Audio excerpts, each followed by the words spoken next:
L'église débordait de monde ce matin-là. Les invités, vêtus de leurs plus beaux habits, se bousculaient pour voir de plus près le mariage de Mary et Johnson. Le pasteur, d'une voix vibrante, annonça que celui qui a quelque chose à dire parle maintenant ou se taise à jamais. Soudain, un murmure traversa les rangs. Sonia, la mère de la mariée, se leva brusquement, le visage déformé par la confusion. Attendez. Le soleil se couchait sur le petit village, les toits de paille d'une lueur dorée. Johnson, jeune maître de chantier venu de la ville, supervisait les travaux d'une nouvelle école. Fort, ambitieux et respectueux, il attirait la curiosité de tous. Les villageois admiraient sa manière de parler et sa détermination. Parmi eux, une jeune femme, Sonia, ne pouvait détacher ses yeux de lui. Elle venait souvent près du chantier, prétextant apporter de l'eau aux ouvriers, mais c'était surtout pour croiser son regard. Un soir, alors que le vent apportait l'odeur du bois mouillé, Johnson s'approcha d'elle. « Et tu n'as pas peur qu'on dise que tu traînes trop avec moi ?» demanda-t-il avec un sourire. Sonia baissa la tête, répondit doucement, « Ils parleront toujours, mais je sais ce que mon cœur veut. » Cette phrase marqua Johnson. Il y avait entre eux une compréhension silencieuse, une attirance qu'aucun ne pouvait nier. Les jours suivants, ils commencèrent à se voir plus souvent, loin des regards. Le soir, quand la poussière retombait, ils se retrouvaient près de la rivière, partageant leurs rêves. « Un jour, je reviendrai ici. Bâtir autre chose que des murs, peut-être une vie », lui confia Johnson. Sonia sourit sans répondre, le cœur battant. Leur liaison devint un secret bien gardé, mêlé de passion et d'imprudence. Dans le village, les rumeurs couraient déjà, mais pour eux seuls comptait le moment présent. Les mois passèrent et la relation entre Sonia et Johnson s'enracinait. Le jeune maître de chantier la traitait avec une attention que peu d'hommes du village offraient. Il lui donnait de l'argent pour ses études, lui achetait des cahiers et l'encourageait à poursuivre ses rêves. Dans les ruelles poussiéreuses, les jeunes filles parlaient d'elle avec envie. Un soir, assise près du feu, Sonia confia à ses amis, « Johnson me respecte, il veut mon bien. Ce n'est pas comme ces garçons d'ici. » Ses amis échangèrent un regard méfiant. « Et Sonia, fais attention, ces hommes de la ville, ils partent toujours. » Mais elle rit doucement, persuadée que son histoire était différente. Pourtant, peu à peu, les avertissements de ses parents se firent plus pressants. « Ma fille, ce genre d'homme ne reste jamais. » Sa mère la supplia de se concentrer sur ses études, mais Sonia préférait retrouver Johnson. Les nuits étaient devenues leur refuge. Quand tout le village dormait, elle quittait discrètement la maison, marchait jusqu'au chantier et passait la nuit dans ses bras. À l'aube, elle revenait, se lavait à la hâte, puis partait pour l'école comme si de rien n'était. Les voisins commençaient à murmurer. Son père, las, tenta une dernière fois, « Tu vas te brûler, Sonia. » Elle détourna le regard. L'amour ou ce qu'elle croyait être l'amour l'avait déjà enchaînée. Quelques semaines plus tard, elle remarqua les premiers signes. Un matin, la tête lui tournait. Ses vêtements devenaient trop étroits. Paniquée, elle décida d'en parler à Johnson.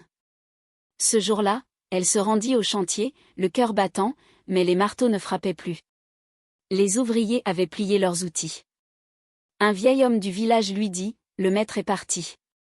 Il a terminé son contrat hier. » Sonia sentit ses jambes se dérober. Elle attendit plusieurs jours espérant un message, une lettre, un mot. Rien. Johnson avait disparu sans un signe. Les semaines se changèrent en mois. Sonia, seule face à son secret, cacha sa honte sous des vêtements amples. Quand la vérité éclata, sa mère pleura. Son père garda le silence pendant des jours. On t'avait prévenu, lui lança-t-il un soir avant de sortir. L'école fut abandonnée. Sonia se mit à aider ses parents au champ, portant son ventre rond sous le soleil brûlant. Elle faisait de petits travaux dans le village pour acheter du savon, un peu de maïs et de quoi préparer l'arrivée du bébé. Ses amis, qui autrefois enviaient sa relation, l'évitaient désormais. Elle vivait l'une des plus dures leçons de sa vie. Quelques mois plus tard, par une nuit d'orage, Sonia mit au monde une fille. Les cris du bébé percèrent la pluie. Elle la regarda longuement et murmura, « Tu t'appelleras Marie, tu seras ma force. » Cette nuit-là, la douleur et la fierté se mélangèrent dans son cœur. Malgré la pauvreté, elle décida que sa fille aurait une vie meilleure. Les années passèrent et Marie grandit avec une vivacité étonnante. Curieuse, travailleuse, elle apprenait vite. Sonia décida de suivre une formation de couture.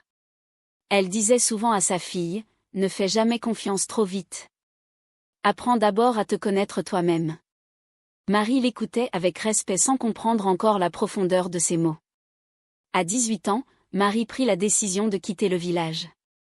Sa mère, Sonia, l'aida à préparer un petit sac, quelques vêtements, un cahier et une photo d'elle. « Sois forte, ma fille. N'oublie pas d'où tu viens, » lui dit-elle en retenant ses larmes. Le car s'éloigna, soulevant la poussière rouge du chemin. Marie regarda une dernière fois sa mère, sans savoir que ce départ allait lier son destin à un passé qu'elle ignorait encore. La ville fut un choc. Les rues bruyantes, les lumières, le monde pressé. Mais Marie s'adapta. Elle travailla le jour dans une petite boutique pour payer ses études du soir. Son sérieux impressionnait. Au fil des années, elle obtint son diplôme et décrocha un poste dans une grande entreprise de construction. Ce jour-là, en entrant dans le bureau du directeur général, elle sentit un mélange d'émotion et de trac. Derrière le grand bureau, un homme la fixait avec bienveillance, Johnson, le PDG. Il avait les cheveux légèrement grisonnants, une allure posée et ce regard calme qui imposait le respect. « Mademoiselle Marie, bienvenue dans notre équipe. Votre parcours est impressionnant, » dit-il en souriant. Elle répondit avec modestie, ignorant qu'elle venait de rencontrer son père. Les jours passèrent, leur relation professionnelle devint de plus en plus complice. Johnson appréciait son intelligence, sa rigueur et son énergie. Il l'appelait souvent dans son bureau pour discuter de projets ou simplement pour partager un café. « Vous me rappelez quelqu'un que j'ai connu autrefois », disait-il parfois, sans vraiment comprendre pourquoi il ressentait ce lien étrange. Peu à peu, l'admiration se transforma en attirance. Johnson offrait des cadeaux toujours discrets, toujours attentionnés, un livre, une montre, une robe qu'il disait parfaite pour elle. Marie, flattée, se laissait emporter. Leurs soirées se faisaient plus fréquentes. Après les réunions, ils dînaient ensemble, riaient, parlaient de tout. Les collègues commencèrent à murmurer, mais Johnson assumait. « Marie est spéciale », répétait-il. Il la présenta bientôt comme sa compagne lors d'un gala de l'entreprise. Tout semblait béni. Leur union paraissait sincère, presque prédestinée. Pendant ce temps, au village, Sonia continuait sa vie. Les années lui avaient donné de la sagesse et de la force. Elle avait transformé sa petite activité en un atelier moderne de couture. Les jeunes filles venaient apprendre chez elle, admirant son talent et sa discipline. Elle leur disait souvent, « La vie ne t'épargne pas, mais elle te forme. » Malgré sa réussite, son regard restait parfois lointain, hanté par le souvenir d'un homme disparu depuis 25 ans. Un soir, alors qu'elle cousait une robe pour une cliente, sa voisine entra en disant « Sonia, ta fille passe à la télévision. Elle a été primée pour son travail. » Émue, Sonia s'assit et regarda à l'écran. Marie souriait, élégante et confiante, tandis qu'un homme à ses côtés lui tenait la main avec fierté. Sonia fronça les sourcils. L'homme, quelque chose dans son visage éveillait un souvenir diffus, mais elle chassa vite cette pensée. Peut-être un collègue, se dit-elle. Elle n'avait jamais imaginé que cet homme pouvait être celui qu'elle avait aimé autrefois. Quelques mois plus tard, Marie écrivit à sa mère, « Maman, je veux te présenter quelqu'un. » Sonia était heureuse pour elle. Le jour de la visite, elle prépara la maison, refit les rideaux, balaya la cour. Quand la voiture arriva, le cœur de Sonia battait fort. Marie descendit la première, radieuse, suivie de Johnson en costume clair. Il s'avança, poli et souriant. « Maman, voici Johnson, l'homme de ma vie, » dit Marie avec joie. Sonia sentit ses jambes faiblir. Son regard croisa celui de Johnson. Pendant une fraction de seconde, tout sembla s'arrêter. Il y avait quelque chose dans ses yeux, une lueur familière, une manière de se tenir qu'elle ne pouvait oublier. Mais les années avaient passé, les visages changent, les souvenirs s'effacent. Elle tenta de garder contenance. « Enchantée, Monsieur Johnson. Soyez le bienvenu, dit-elle, sa voix légèrement tremblante. Johnson lui souriait sans se douter de rien. Le repas se déroula dans une ambiance cordiale. Marie parlait avec enthousiasme de leur projet de mariage, de leur voyage, de leurs rêves. Sonia, attentive, observait chaque geste de l'homme. Une cicatrice légère sur sa main attira son regard, mais elle détourna les yeux aussitôt. Cette nuit-là, après leur départ, Sonia resta longtemps assise dehors. Le vent soufflait doucement à travers les arbres. Elle revoyait dans sa mémoire les traits du jeune homme qu'elle avait aimé jadis. Le même sourire, la même manière de rire, la même voix grave. « Non, c'est impossible », murmura-t-elle, troublée.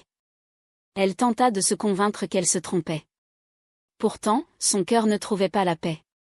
Les jours suivants, Marie lui téléphona souvent. Elle parlait de Johnson avec passion, de son amour sincère, de leur projet d'unir leur vie. « Maman, il est différent des autres. Il m'écoute, il me comprend. J'ai confiance en lui. » Sonia répondait doucement, cachant son inquiétude derrière des paroles prudentes. « Je suis heureuse pour toi, ma fille, mais prends le temps de bien connaître cet homme. » Marie riait, croyant à la simple prudence maternelle. Au fil des semaines, Johnson vint plusieurs fois au village. Chaque visite ravivait en Sonia un malaise qu'elle ne savait expliquer. Une nuit, elle en parla à sa voisine. « Ce monsieur, il me semble familier. » La voisine haussa les épaules. « Tu sais, les hommes de la ville se ressemblent souvent. » Mais Sonia ne dormait plus sereinement. Chaque regard de Johnson vers Marie lui paraissait étrange. Chaque sourire réveillait un souvenir enfoui. Pourtant, rien de concret ne venait confirmer ses doutes. Le temps et la distance avaient brouillé les visages du passé. Elle décida donc d'ignorer ce sentiment. « Peut-être que je me fais des idées », pensa-t-elle après tout. L'homme qu'elle avait connu autrefois était parti depuis un quart de siècle sans jamais revenir. Et celui-là semblait bien plus âgé, plus mûr, plus accompli. Ainsi, malgré cette gêne persistante, Sonia donna sa bénédiction. Marie, heureuse, se jeta dans les préparatifs du mariage. Johnson, de son côté, semblait plus amoureux que jamais. Les préparatifs du mariage battaient leur plein. Dans la maison de Sonia, les femmes chantaient, cousant les tenues pour la cérémonie. Les pagnes colorées séchaient au soleil, les casseroles brillaient et les invitations circulaient dans tout le quartier. C'était un mariage africain traditionnel grandiose où les deux familles devaient se rencontrer, échanger des présents et bénir l'union. Sonia participait mais son cœur n'était pas en paix. Elle faisait tout pour paraître heureuse mais chaque fois qu'elle croisait le regard de Johnson, une angoisse muette serrait sa poitrine. Les familles se lièrent, les oncles discutèrent des dots. Les tantes choisissaient les tenues du jour. Johnson, confiant, réglait chaque détail, fier de son futur foyer. Marie, radieuse, vivait dans un rêve éveillé. « Maman, tu verras, tout sera parfait. Je sens que Dieu a voulu cette union », disait-elle avec enthousiasme. Sonia souriait faiblement, incapable de briser la joie de sa fille. Parfois, seule dans sa chambre, elle sortait une vieille boîte où elle gardait les rares souvenirs de sa jeunesse. Une photo effacée, un bracelet cassé et une lettre jaunie portant le nom de Johnson. Les nuits étaient longues et ses pensées tournaient en rond. Et si? Non, ce n'est pas possible, se disait-elle encore. Le grand jour arriva. Le soleil brillait haut dans le ciel. Les tambours résonnaient, les voitures décorées défilaient. Dans l'immense église, les bancs étaient remplis de parents, d'amis, de collègues. Les deux familles prirent place à l'avant. Le pasteur, vêtu de blanc, se tenait devant l'autel, la Bible ouverte. Johnson, fier et sûr de lui, se tenait droit, attendant sa future épouse. Marie entra, sublime dans sa robe ivoire. L'assemblée la contempla, émerveillée. Les chants de chœur s'élevèrent, remplissant la salle d'une émotion simple et profonde. La cérémonie se déroulait sans accroc. Le pasteur parla de l'amour, de la fidélité, de la force du mariage. Puis vint le moment de l'échange des alliances. Johnson prit la bague dans ses mains tremblantes d'émotion. Il la leva légèrement, prêt à la passer au doigt de Marie. C'est alors que Sonia, assise au premier rang, sentit un frisson parcourir tout son corps. Ses yeux s'écarquillèrent. Une phrase, un code vieux de 25 ans, résonna soudain dans sa mémoire. Sans réfléchir, elle se leva brusquement. Sa voix fendit le murmure de l'assemblée. « Bébé J14, c'est toi ?» Le silence s'abattit aussitôt. Tous les regards se tournèrent vers elle. Le pasteur resta figé. La bague suspendue entre les doigts de Johnson. Ce dernier, surpris, eut un réflexe inattendu. Il répondit machinalement, « BBS 1437. » Ces mots, ces chiffres qu'ils se répétaient autrefois dans leur nuit d'amour quand personne ne devait les entendre. Un murmure parcourut la salle. Marie, interloquée, regardait sa mère puis Johnson. « Maman, qu'est-ce que tu veux dire ?» demanda-t-elle d'une voix tremblante. Sonia, les jambes vacillantes, s'avança lentement vers l'autel. « C'est pas possible », résonnait dans l'église. Certains invités chuchotaient, « Que fait-elle ?» Le visage de Sonia était livide. Arrivée devant Johnson, elle leva la main, effleura son épaule et écarta légèrement son costume. Une cicatrice apparut, fine mais nette sur le torse. La même, celle qu'il s'était faite en glissant sur les rochers près de la rivière des années auparavant. Elle recula, la gorge serrée. « Donc c'est bien toi » souffla-t-elle. Le pasteur posa sa main sur la Bible, inquiet. Johnson, figé, comprit à son tour. Le poids de la vérité l'écrasa. « Sonia » murmura-t-il. Les souvenirs défilèrent, son départ précipité, le chantier, leur nuit partagée. L'évidence devint insoutenable. Sonia éclata, « Cela fait 25 ans que tu es partie sans un mot. Et aujourd'hui, tu reviens pour épouser ta propre fille. Marie est ta fille. » Un cri déchira la salle. Marie, pétrifiée, lâcha le bouquet qu'elle tenait. Ses yeux allaient de sa mère à Johnson, incapable de comprendre. « Quoi ? Papa ? » « Non, non, dites-moi que ce n'est pas vrai » cria-t-elle, reculant. Le pasteur essaya d'intervenir, mais l'église était déjà en tumulte. Certains invités se levaient, d'autres chuchotaient, d'autres pleuraient. Johnson tomba à genoux, les mains sur la tête. « Mon Dieu !» sa voix tremblait. Sonia pleurait, accablée. « Tu as détruit tout ce que j'ai essayé de reconstruire, Johnson. Tu as détruit ta propre fille. » Marie quitta l'autel titubant. Les caméras s'éteignirent, la musique s'arrêta. On ne voyait plus qu'une femme effondrée, une mère dévastée et un homme brisé sous le poids de sa faute. Le mariage s'effondra dans un chaos de larmes et de stupeur. Le secret de 25 ans venait d'exploser au grand jour. Les semaines suivantes furent marquées par le silence et la douleur. Marie s'éloigna un temps, essayant de se reconstruire. Johnson, rongé par la honte, chercha le pardon de Dieu et celui de Sonia. Peu à peu, la vérité fit place à la résilience. Contre toute attente, Sonia accepta de lui reparler. Ils partagèrent leurs regrets, leurs fautes, leurs souvenirs. La vie, malgré la blessure, reprit son cours. Quelques mois plus tard, ils se marièrent. Cette fois pour de vrai, dans une petite cérémonie discrète. Marie, quant à elle, retrouva peu à peu le sourire grâce à Caleb, un collègue qui l'avait soutenu pendant cette épreuve. Leur amitié devint un amour simple et sincère, sans ombre ni secret. 1 an plus tard, ils se fiancèrent. Ce jour-là, Sonia regarda sa fille avec émotion. La douleur du passé n'était pas oubliée, mais la paix avait enfin trouvé sa place. Le destin, cruel mais juste, avait bouclé son cercle.